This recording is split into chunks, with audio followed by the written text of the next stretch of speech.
زندگیم است. بعضی وطندارای ما پرسان کرده بوده که چقدر ما بتوانیم با شما تماس شویم یا کدام دفترتان معلومات چیزا یا من بازم داده بودم من اینه میدقه خودشون رو میتونم؟ بله ما ویزیت کارت خود در خود تیک تاک انداخته بودم و همیشه میندازم Kinder brauchen uns e.V. eingetragener Verein است میتونن گوگل هم نوشته کنن ابکوتون KBU نوشته کنن میتونن ببینن که همین لوگوی دفتر ماست که ما فیسبوک از اونو رفتم من اون سایت کنار گذاشته بوده اون کوپن میگو کار نمیداد آیا این وبسایت کار میده؟ این وبسایت کار میده و در پشت سرش که هستم من ویزیت کارت خودم میشه استودیو میکنم پیپال هست آنلاین بانکینگ هست همه چیز ما هست و یک چیزی که ما برای وطندارا میخوایم بگویم کسایی که در آلمان زندگی میکنن selbstständig هستن یا کار میکنن ما در ماه 50 یوروی 20 روپیی که پول میده به ما برایشان میتونیم اشپندر سرتیفیکات بدیم از طریق اشپندر سرتیفیکات از فینانس هم میتونن امو پول خیریه که میتن اشترایر ابزیتن کنن که در آلمان زندگی میکنه یا که و در اروپیش آلمان هم هستن قانون اروپا کلش یک قانون است کسایی که خیریه میتن چون ما دفتر ما قانونی است و همه کار ما ثبت راجستر افغانستان و آلمان است کسایی که خیریه میته ما برشان یک سرتیفیکات خیریه میتیم برشان کونا کمک کردن به ما یا هر 3 ماه یا هر 6 ماه برشان سرتیفیکات شپند سرتیفیکات میگه که برشان میتیم اونا از طریق مالیه و پول پس برشان میه یا مالیه که اونمو پول ازشان نمیگیره اما پولی که خیریه به ما داده او پولی که مثلا ما به شما میتیم ما او پول وقت دوباره وقت تکس کلیرنس رو میکنه بله او پول پس با ما میآید او پول پس شما میآید یا که از اون پول که شما مالیه میتین اونمو رو از شما نمیگیره چون شما خیریه اونو مالیه بر شما نمیگیره اما 20 یوروی 30 یورویی که شما کمک کردین اونمو رو بعد از 6 ماهی که شما اشتراک کلیرنس میکنین اونمو رو از شما نمیگیره این خدا رو شکر کلانترین برد کار ما هسته که اکثرت ترکا هستن اکثرت دکترایی هستن که ما را کمک میکنن باز اونا بدون پول کمک میکنن اونا فقط از ما یک اشپند سرتیفیکات برشون میتیم خیلی سوال قشنگی کردی دمت گرم خدا کمت نکنه اکثریت وطندارا هست که فکر میکنن من قاچاقبر هستم نه خدا شاهد است من رای ما قاچاقبری نیست وطندارای گل رای ما که از خدمت برای طفلکایی است برای مادرایی است که درد میکشن انشالله خدا توفیق بده بیادر عزیز که دفعه ببرم تا افغانستان خودت اوجا باشی انشالله ببینی که وضعیت چی حال است ببینم که بفهمم 3 نوع طفلکای البته 4 نوع یکی سوراخ قلب است یکی استخوانش سیاه میشه دست و پای میشکنن فقط قطع میکنن در افغانستان اینا را ما میتونیم بیاریم سوراخ قلب است و تومورای غیر سرطانی است تومورای غیر سرطانی 4 نوع طفلایی را ما میتونیم بیاریم که زیر سن 12 سال باشه تداویش در افغانستان نشوه اونا را سروی میکنیم از این همه تو طفلکا فعلا 8000 تا طفل در لیست هسته در افغانستان 8000 تا طفل سر تا سر افغانستان چه کسایی که از طریق میدیا بر ما معرفی میشن چه کسایی که اکثرت مریضا را خواهش شفاخانه سیاد طفل افغانستان میاریم شما این مریضای طفلا را اتخا نمیشه راستن از یک جای بگیر راستن شما او از وزارت سرطان از اونجا میگیرن از اکثرت طفلکایی که با ما معرفی میشه 23 سال است ما کار میکنیم که در شفاخانه سیاد طفل افغانستان و با شما معرفی میکنن اونا معرفی میکنن ما هر پروازی که افغانستان داریم میریم اون طفلکا رو اونجا میبینیم سروی میکنیم از اونجا میاریم طفلکا رو من چیزی که پرسان میکنم مردم گفتن کامنت کردن ما بو خاطر سفارش از خود بیگانه قوم پرستی پشتون تاجیک این چیزا اصل نیست راه مکه است نه به دین و مذهب ربط داره نه در قوم و رنگ پوست ربط داره راه مکه است انسانیت است ما از 34 ولایت افغانستان از قریه های طفلکا را آوردیم که اصلا صحبتش نمیفهم حتی بلوچی افغانستان طفلکای بلوچی افغانستان اینجا آوردیم که اصلا نمیفهمیدیم چه قسم بکر صحبت کنیم هدف من خدمت است. شیعه هستی، سنی هستی، هزاره هستی، تاجیک هستی، این حرفا اصلا به من ربطی نداره و در را اصلا نیستم، نمیخوایم در را صحبت هایم داشته باشم، چون هدف من خدمت است. این تفلک ها خیلی وطنداری خودم هست که تو تفلک های طالب هم میری از افغانستان. یک تا گفته بود میگه همش ما که صحبت کنیم اونا اکثر پشتون ما افغانان خودم میگه شما چرا پدر مثال عمر جان میگیریم، مثال عمر جان میگیریم دیگه از غزنی امیدالله میگیریم. پدرش چی کار است و ما چی ربطی داره؟ طفل درد میکشه، طفل درد میکشه، طفل نجات میفهم. خداوند پروردگار عالم نجات میته اینا را، یک دردش درمان میکنه، صحتیابی میده. ما وسیله هستیم، ما هیچ کاری نیستیم، ما وسیله هستیم. و اکثریت ما میگیم خدا مهربان است، خدا مهربان است. یک کمی مهربان ما باشیم. خداوند ما را خلق کرده، ما مهربان باشیم. و نگفتن امانه به سوال پیشترت که اکثریت میگم ما پولش هم میتیم، پیسش هم میتیم، تو فقط بیار. خیلی دوستای نزدیکم هست که حتی برادر خواندایم هست و مرا خور خواندن. امیم دفعه هم که رفتم دوستا را معرفی کرده بودن که در چی وضعیت هست، اکثرشون سرطانی، تکلیف‌های قلبی که پیشرفته هسته.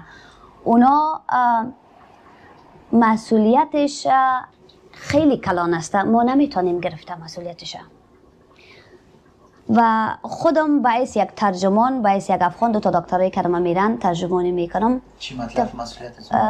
تفلکایی که قلبش دیگه کار نمیده، دیگه دکترام هیچ امکان ندارم، یعنی مکمل قلبش باید عوض شود، قلب نو باید برش بانی و عملیاتش ای دکترها هیچ وقت انجام نمیده، چون تفلکایی که در افغانستان هسته از نگاه روحی روانی، از نگاه صحتمندی انرژی ندارن که اونا یک بیهوشی را تحمل کنن و بیهوش شون و پس بیدار شون، یعنی هیچ امکان ندارن.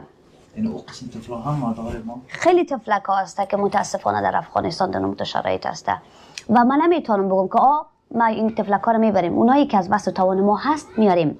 و خیلی دوستا هستن که تفلک هایشون معیوب است، میگن که تا 100,000 یورو را ما جمع میکنیم، او تفلک تو بیار. عزیزای دل، تشکر از اینکه شما قدر در فکر هستین، سوالات میکنین، من در خدمتتون هستم. دفتر خیری ما که است مکمل از پول خیر و خیرات دوستا و کلیسا و مسجد هاست جمع میشه که ما کوچکترین خدمتی را در افغانستان میتونیم که و قدر امکانات زیادی نداریم که ما مادرایشان بیاریم و در بود و باش تفلک ها من قدر مشکل دارم که اینا را جایی برشان درست کنم و یک مادر را که من بیارم اینا را کجا ما بانم، کجا زندگی کنم، خرج و برش که میته. و قانون دفترم همی است که ویزای تفلک ها را از سفارت، از وقتی که سفارت آلمان در افغانستان نیست، ما از ترکیه، از استانبول میگیریم. از استانبول برای ما ویزا میته، از سفارت افغانستان، از سفارت آلمان با معذرت. و طفلای برای تفلکایی که برای ما ویزا میته، خدا شاهد است که هر انتخابی یا هر درخواستی که ما برای تفلک ها میکنیم که ویزا بده، یک شب یک روز کار هسته. یه همیشه مارکوس میکنه؟ کلش مارکوس پدرخانم میکنه که در افغانستان 7 مرحله داره که تفلک ها رو برش پاسپورت بتن. پاسپورت خدا رو شکر به تفلک های مریض میده، اما 7 مرحله داره، یک هفته دوام میکنه که تا اینا 7 مرحله تیشا برش پاسپورت بتن. باز پاسپورت رو به ما روان میکنه، ما از اینجا روان میکنیم به استانبول، در سفارت باز اونا ویزا میتن، پاسپورت ها پس میاد پیش ما در آلمان، باز ما از اینجا گرفتن میدیم، تفلک ها رو انتقال میدیم میاریم با آلمان. و مادرایی را نمیتونیم متاسفانه آورده، فقط ما نمو تفلک ها رو به تداوی میریم. ما تا تفلک 3 روزه هم تفلک ها رو آوردیم به اینجا به تداوی. حالا 6 ماه پیش 3 ماه پیش آورده بودم و کام نداشت، خدا رو شکر 2 تا عملیاتش موفقانه تیر شد، خدا رو شکر جور شد. در هامبورگ هسته میوند که این دفعه در بغلم بود، تفلک خورد. بخیر هفته دیگه بخیر عملیاتش است در اوسبورگ. اما کامش که کام نداشته، هفته دیگه بخیر عملیاتش است. فعلا پیش خانواده ترکی است، خدا خیر و برکتشون بده، خیلی کمک میکنن. دیگه تفلکی که بیشتر پرسان کردین بچه که ازبک بود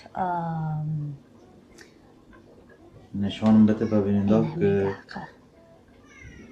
گفتی عملیاتش فکرت الله عملیاتش تیشه یا میشه میوان هفته دیگه عملیاتش میشه فکرت الله اینا میره که عکسش به ما رسید عزیزای دل فکرت الله خدا رو شکر جمعه رفته بود پیش پروفسور اولین بارش معایناتش خلاص شد و قسمی که به شما آدم و میدانوایی توضیح دادم یک استخوانکاش اصلا نیست و از پایش یک استخوان میگیره به دستکش میمانه که عملیاتش کلان است عملیات خودریزی نیست اما خدا رو شکر پروفسورایی که در کنار ما هست موفق هستند همه چی اوکی است فرید جانم عملیات شد دیروز خدا رو شکر عملیات عظام با موفقانه پیش رفت یک تفلک در هامبورگ هم خدا رو شکر عملیات شد ویدیو و عکس‌ها را در تیک تاک خود میمانم که نبغه خونون خودش یک اکاونت در فیسبوک داره که کارای روزی ما در فیسبوک هست دیگه من خودم البته لایف گذار اینستاگرام هستم همیشه لایف دارم توضیحات بیشتر میتم وطنداری که سوال دارن سوالایش جواب میتم دیگه کدام کامنت های وطندارا باشه در خدمت ما خدمتگار تفلکای افغانستان هستم هدف من خدمت است خدا شاید است نه دنبال لایک هستم نه دنبال شهرت هستم نه دنبال راههایی هستم که دیگرها پیش میبره فقط هدف من خدمت به این تفلک هست اینمی زندگیم است هیچ چیزی از مردم پوت و پنهان ندارم زندگیم کارم راهم مثل قفل دستم پاک است با وطن دارا هر سوالی دارین من در خدمت هستم و بعضی اکانت رو که چی پروسیجری هست و چه قسمیت شاید طفل شما از افغانستان میاره و با کجا مراجعه میکنن و شما میدینی میارن و مراحل از چی هست؟ دفتر ما در قلعه فتح الله سرکفت قلعه فتح الله هست که به نام خانه سنگی است و فعلا 77 تا تفلک اونجا زندگی میکنن اکثرتش که اینجا آمده برای تداوی برگشت افغانستان کدلیسی امانی ما یک کاترک داریم 23 سال میشه که تفلای اینجا خیلی زود آلمانیات میگیرن هدف ما تنها این نیست که تفلکار اینجا بیار عملیات کو پس برو به خانواده‌اش بده دیگه خداحافظ نه تفلکایی که اینجا میاین در افغانستان و تعلیم و تربیه اونا را ما کمکشان میکنیم که مکتب برن کسایی که امکانات مکتب رفتن نداره با اجازه پدر و مادرایشان اونا آدم و دفترم زندگی میکنه در خانه سنگی شتاین هاوس این پرورشگاه باز خانوادهایی که در آلمان هستن خرج یک طفلی که در خانه سنگیم زندگی میکنه 50 تا 100 یورو خرجش است زندگیش بود و باشش و خرج مرج مکتبش همه وسایلش یک طفل اکثرت خانواده ترکی هستن افغان هم هستن خدا رو شکر در هامبورگ و آلمان ها هستن که یک طفل میگه مکمل تا که پنتون نخونده مکمل خرج و مصرف تعلیم و درسش ما میدیم از طرف ما کمک میکنن و اوجا خدا رو شکر درایور هستن که مکتب میبره و میره بعد از مکتب معلم آلمانی معلم انگلیسی در خودمون خانه سنگی داریم که اینا را کمک همکاری میکنن در کارهای خانگیشان کمک میکنن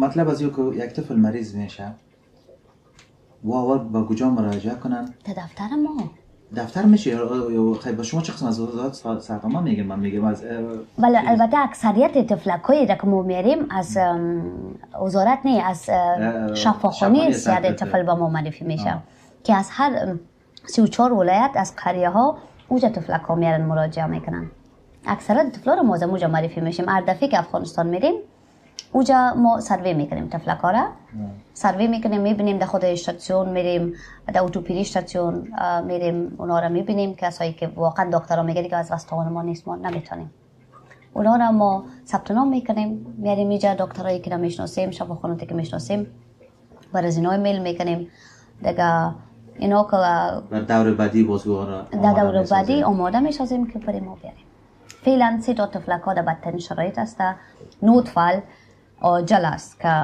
خدا رحم و روشنی کنه که من بتونم براشون شفاخانه پیدا کنم و اونا رو بتونم بیارم دنیای از این بزرگسالان هم آوردن میتونی شما یا؟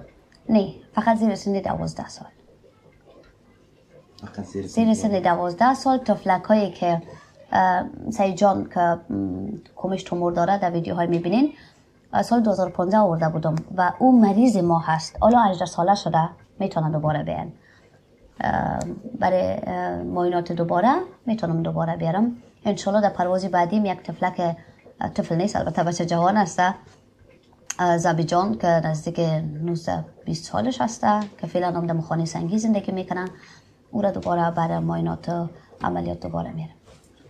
زنده و سلامت باشین. البته این کاراکتر که دارم، این کاراکتر از پدر خود گرفتیم.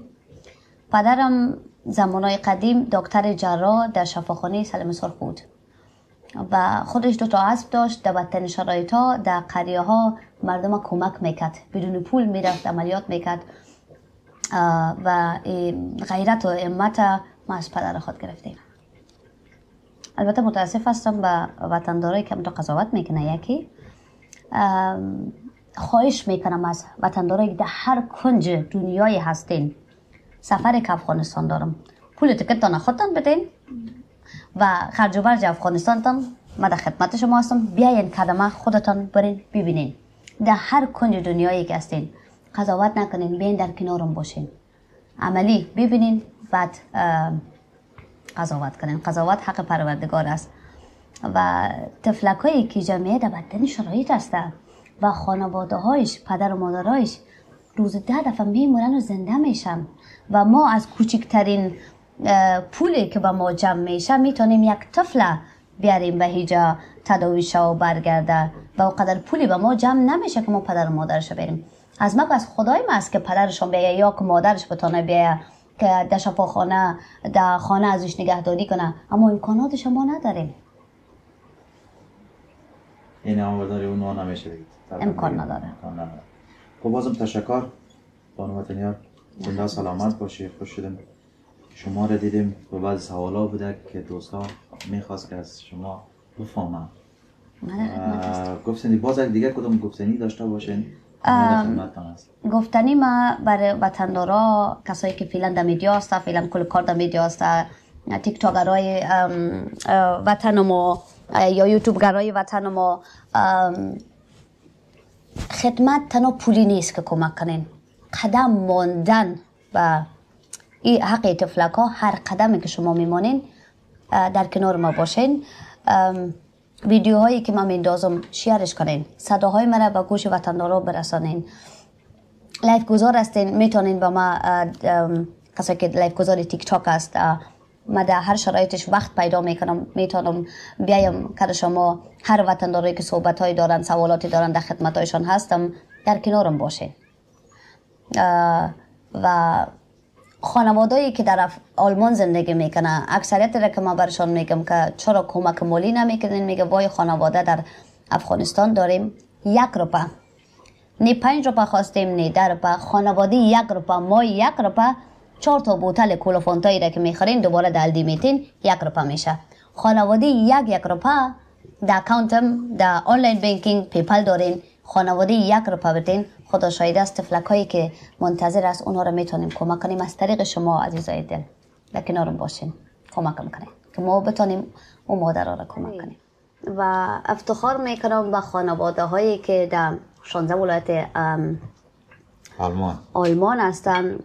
در می 2-4 روز اخیر چقدر زنگا برام آمدن، چقدر خانواده در کنار ما هست که بعد از اون ویدیوی دیگه دقیق بعد از اون ویدیوی فرانکفورت در میدان هوایی که آمده بودم، چقدر دوستا از طریق یوتیوب شما دیدن و یک کار نوی که تا داره ما 16 سال است که خودم در نمیرا هستم، در می دفتر خیریه کار میکنم، نداشتم.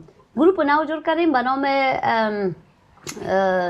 KBU نای گست فامیلی که در انتظار هستن که طفلکایی که نوتفل داشته باشم برایشان روان کنم. در چی جور کردین گروپ؟ یک گروپ برای خود در واتساپ جور کردیم، برای خود ما همکارایم که خانواده پیدا میکنه که چقدر وطندارای ما اوسوایسای خودم روان کردن که آماده هستن با کمال میل، بدون پول، بدون کدام تشکری، بدون کدام مقصد، با قلبای سوزان، با چشمای پرهشک برای ما زنگ زدن و گفتن که ما در کنارت هستیم، ما میخوایم کمک کنیم، ما میخوایم که طفلک‌ها را نگهداری کنیم. این افغانای خود ماست. افغانای خود ماست. راستی؟ خدا را شکر است که ما افتخار میکنم که افغانای خود ما بیشترم یک ضرب المثل یک مطلق گفتم که سنگ که در بور زنبور میندازی. خدا را شکر اونم قدر سر ما بیروبار است. وطندارای ما از آلمان 16 ولایت زنگ میزنن. اکثرتش مادرایی هستن که خودشانم درد کشیده هستن، خودشان طفلای مریض در خانه دارن، خودشان راههای قاچاقی را دیدن و که در بدترین شرایط ها در آلمان رسیدن. یعنی و درک میکنن و میفهمن. اونا بیشتر مادرایی که طفلایشان اینجا هستن درک میکنن و افتخار میکنم. تشکر از خانواده‌ای که به ما زنگ زدن و اوسایشاشون به ما رای کردن و که بتونم ان شاء الله در هفته بعدی برشان زنگ زده و طفلکار انتقال بدم برشان و نیکی که کمک استاپ شود. یعنی کار ما ادامه دار است، کار ما یک روز دو روز نیست. تا یک قطره خون و یک لحظه نفسم من در ایران هستم، در کنارم باشین. ایران ادامه دار است، بازم برام زنگ بزنین، بازم منتظر زنگتون هستم. بیرون از آلمان بعضی فامیلیان هم مسیج کردن که ما چه قسم میتونیم از این طفلا نگهداری کنیم. بابا چی گفتنی داری؟ میشه نمیشه؟ البته طفلکایی که اینجا برای تداوی میان در داخل آلمان باید باشه. اجازه ندارم از زمین آلمان اینا رو بکشم بیرون، به خاطر که اکثرت شفاخانه‌ای که اینا رو تداوی میکنن بدون پول تداوی میکنن. مثال فردا برای ما زنگ میاد که اینا طفلا باید بیارین، وقت خدا نمیگیرن، اینا میاد به ما بیارین. من مجبور هستم فردا یک ساعت مگه وقت داشته باشم، در یک ساعت باید طفل ما شفاخانه برسانم. با او خاطر طفلا باید در آلمان باشه و خانواده‌ای که برای ما زنگ میزنن برشون همیشه توضیح میتم که طفلایی رو برای شما میتونم داده که اقلا در شهر خودتان یا در پولوی شهرتان در شفاخانه باشه، که در نزدیک شفاخانه باشه و بتونم خانواده‌ای که اونا رو میتونن کمک کرده. واسه شفاخانه برد آورد یا اینو خود از یا میکنه یا چه قسم حساب؟ خدا رو شکر اکثرت خانواده‌ای هستن که امکانات دارن، لیسانس دارن، موتر دارن، میبرن و اگر نکنن خدا رو شکر دو تا وطندار خودم هست که در کنار ما هست، رفت آمد شفاخانه دا میکنن، اونا کار میکنن. خونم اونا ماش میگیرن. اونا کسایی که هستن در کنار ما هستن اونا مجبورن ماش بگیرن، چون یک سال دو سال پیش از اون میگیرن. یا طفلا از خانواده میگیرن شفاخانه میبرن، یا طفلا از خانه ما میگیرن پیش خانواده میبرن، یا دکتر دندان، یک دکتر دندان که ما را بدون پول کمک میکنه در ملهم اندقو هستن. و این طفلک‌ها را که از افغانستان میارم 99% مشکلات دندان دارن. خدا کنه که وطندار از ما خفه نشده باشه. یک ویدیویی پست کردم که خانواده‌ای که در افغانستان زندگی میکنن توجه کنن به دندان پاک کردن طفلکایشان. البته خدا شاهد است ما کدام مطلب ندارم، کدام هدف خاصی ندارم، فقط هدف ما به مواظبت کردن این طفلکاست که بیشتر وقتتون به طفلتان بتین. وقتی که مادر هستین توجهتون به طفلتان باشه. 70% طفلکای مریض افغانستان معیوب میشه. به چی دلیل؟ مکمل فلج میشن. میگن مننجیت گرفت فلج شد. نه، از تب بالاست. از تب بالا مادرها توجه نمیکنه به طفلکایشان.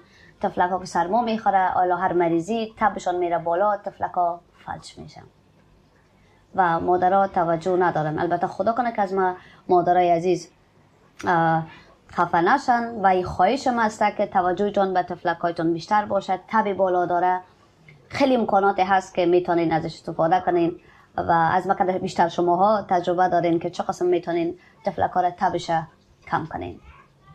تشکر بازم خانواده. بله، من فقط میخواستم یک بار دیگه از شما تشکر کنم و تمام از یک دیگه کار میکنن، فعالیت میکنن، فرق نمیکنه. من در یه هفته آخر بعد از اجرای برنامه شما خودم اینجا شاهد بودم که فامیلای افغانی که در آلمان هستن زیاد تماس گرفتن، همکاری کردن، واقعا حس بسیار خوب دارن رخ میده. خودم شخصا مینایس یک افغان، مینایس یک انسان، مینایس یک معلم که وظیفه ما هم تا جای گفتم شباهت به کار بانو و تنیار داره. واقعا خیلی خوشحال میشم. تشکر از شما که گپایی با ما داشتین و جا داره که واقعا ما تشکر کنیم از تمام کسایی که زحمت میکشن، همکاری میکنن، مخصوصا کسی که در رأس این دفتر هستن، آقای مارکوس. واقعا با این که یک آلمان است، تمام زحمات و فکر که تمام درآمدش از صرف یا خدمت و مصرف اولاد وطن ما میکنه. پس ما افغان خودم از افغانستان هستیم، یعنی باید از اینو یاد بگیریم، بیاموزیم و زیادتر حس داشته باشیم در مقابل اطفال وطن خودم. از شما بسیار تشکر، موفق باشید. تشکر از سلامت باشید. خواهش می‌کنم. خیر باشید.